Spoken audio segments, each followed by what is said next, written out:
What is this? It's the stick. It's called the stick. It's the Chapman Stick because it's invented by Emmett Chapman, who's one of the great players of the stick. And there are quite a few players around the world, stick players. Mine has 12 strings. Some of them have 10 strings.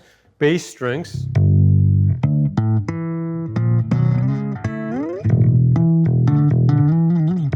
And guitar string.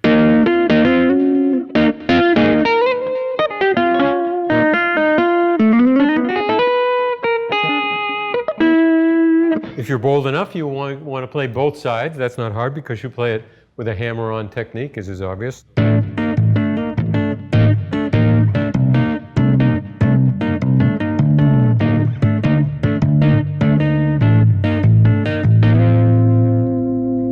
In the band Stickman, I play both sides quite a bit. When I'm playing in King Crimson, more often I'm just sticking to the bass side. Likewise in Peter Gabriel. It's really different with each band. I also like breaking the chord between the top and the bottom.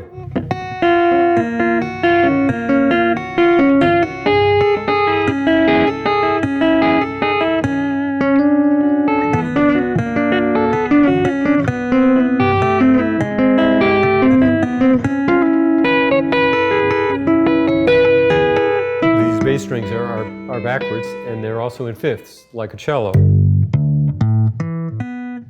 I love that because I'm used to them now, but when the first few years I had it, it started me thinking different ways about bass lines because I've been playing the same old 4 strings for a long time. I tried not to put together the part that works for the instrument, but that works for the song, but still the things that lie easily on this are different.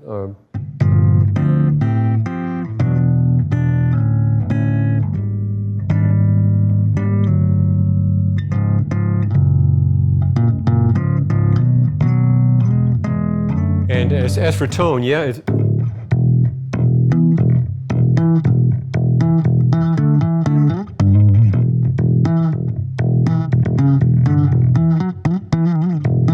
so that's a thing I did, I think, on a Peter Gabriel track. That kind of percussive but powerful part comes easy on the stick. If you want to ease the attack up a little, of course, you can do that with a volume pedal. I didn't bring my pedals today.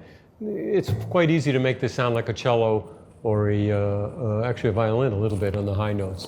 The first album I took it on was Peter Gabriel's first record called Peter Gabriel.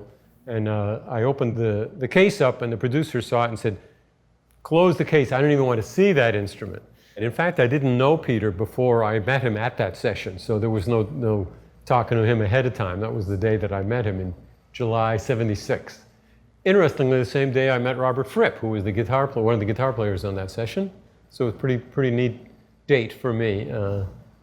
It's remarkable that I'm still making music with both those guys all these years later.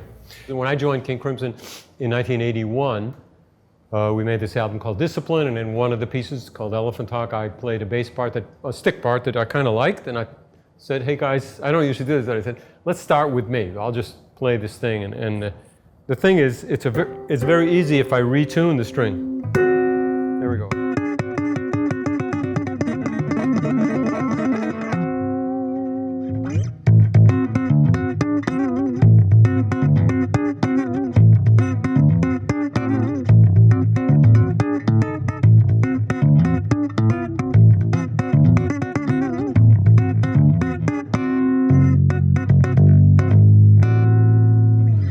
Yeah, well, what could be more King Crimson than that?